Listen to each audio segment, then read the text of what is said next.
On vous présentait dimanche dernier la fameuse banane, l'œuvre d'art qui a été vendue à 120 000 $ américains de l'artiste italien Mauricio Cattelan. Et ça a suscité beaucoup de controverses. Lui aussi en a suscité de la controverse. David Datuna, un autre artiste qui était là sur place et qui a décidé, lui, de prendre l'œuvre d'art, qui est une véritable banane, et de la manger devant les caméras. Martine et Louis qui sont toujours avec nous. Martine, vous me disiez qu'il a été escorté à l'extérieur de la galerie? Oui, bien sûr, parce que ça, c'est du vandalisme. C'est l'équivalent de quelqu'un qui arriverait avec un couteau pour déchirer une toile dans un musée ou dans une galerie d'art. Donc, c'est du vandalisme et il a été escorté rapidement. Je pense qu'on lui a rendu service en ne l'accusant pas parce qu'il aurait pu y avoir des accusations contre lui. Bon, parce que dans le milieu de l'art, cette banane qu'on achète à l'épicerie, c'est de l'art.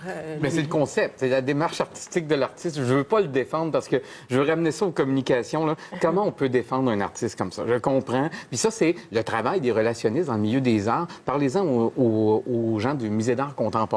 Hein, de nous expliquer comment c'est quoi ce truc-là avec des fils qui pendent, oui. etc. Puis comment ça fait que c'est une œuvre d'art. Pas toujours une peinture, une œuvre d'art.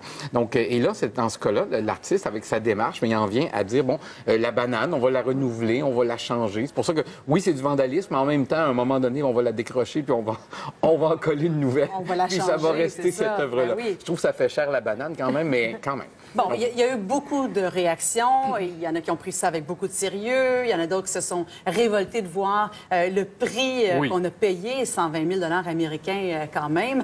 Ça a été ridiculisé aussi, mais il y a des compagnies de marketing qui ont décidé, elles, de s'en servir, hein, de faire différentes déclinaisons. On va voir des photos d'ailleurs. Il y a les Mets de New York qui sont allés mettre une balle de baseball sur un mur avec un duct tape. Oui. Oui. Hein? Il y a l'eau Perrier aussi, Burger King. Donc, ça soulève aussi beaucoup de créativité, tout ça. Bien, de créativité, mais ce qui est beau dans ces déclinaisons, c'est que ça a forcé la discussion de l'art contemporain à l'extérieur de la niche habituelle de l'art contemporain parce que maintenant, c'est grand public. Et ça, de ce côté-là, c'est une réussite. Et évidemment, tout ça vient de la couverture médiatique qui a dépassé celle de la couverture médiatique artistique. Donc ça, évidemment, les marques qui ont évidemment, une semaine plus tard, maintenant, c'est bon, on a tout vu, on a fait le tour du jardin. C'est un peu moins drôle, mais il y a des marques qui ont réussi à récupérer très rapidement ce concept-là. Mais c'est ça, mais pour être spontané, il faut être préparé. Mais moi, c'est ça que je trouvais intéressant dans ce cas-là, parce que les marques qui l'ont repris le plus vite, on voit que c'est les marques qui ont le plus qui ont des antennes, qui ont des équipes, qui ont une préparation, qui ont une orientation, qui ont du flair, qui ont une orientation éditoriale, qui ont du docteur. Et qui ont... Donc, c'est des marques qui ont cette intelligence-là des réseaux sociaux. Donc, et oui, on peut avoir un bon flash une fois de temps en temps, mais la réalité, c'est que la spontanéité, ça se prépare. Là, il y en a qui ont montré à tout le monde qu'ils étaient prêts. Mais là, vous allez me dire que je comprends rien à l'art, mais c'est quoi la démarche de l'artiste derrière ça? En fait, c'est plus que la démarche. Ce qu'il faut comprendre, c'est que le marché de l'art est un marché de spéculation, c'est-à-dire que c'est un marché où il n'y a pas cette banane, il n'y a pas de concurrence, et il n'y a pas de comparable. Donc, on peut mettre le prix qu'on veut. On ne peut pas dire que cette banane vaut moins qu'une autre œuvre d'art, puisqu'elles ne sont pas pareilles. Et aussi, ce qui est important, c'est que la genèse de cette œuvre d'art vient directement des médias. Le magazine New York Magazine, l'année dernière, pour fêter ses 50 ans, a commandé de 50 artistes différents une couverture de leur magazine. Et Mauricio Cattelan a été approché, et lui, on le voit ici à l'écran, sa page couverture imaginée était la banane. Et ce poster a été mis partout à travers New York et il a décidé de faire une version 3 dimensions, si on veut.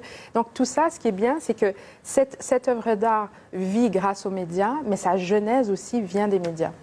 Louis? Oui, je dirais que vous savez, cette question-là, comment on explique la démarche de l'artiste, comment on arrive à carré blanc sur fond blanc, comment on arrive à renverser un urinoir comme Marcel Duchamp, puis dire c'est mon œuvre d'art. Oui. Donc, ça, c'est des cours de plusieurs années pour, tu sais, je veux pas dire là, que ça s'explique pas. Mais ce que je veux dire, c'est que dans des clips, puis comme dans la situation où on est là, on peut pas faire le tour de ça. Il y a eu une robe de viande aussi. La robe de viande de Yana Sterbach, donc achetée par le Musée des Beaux-Arts du Canada, une fortune, je me souviens pas de la somme, assez colossale, en 1993. Ça avait fait scandale. Est-ce qu'on met des fonds publics pour acheter une robe en viande qui va se dégrader?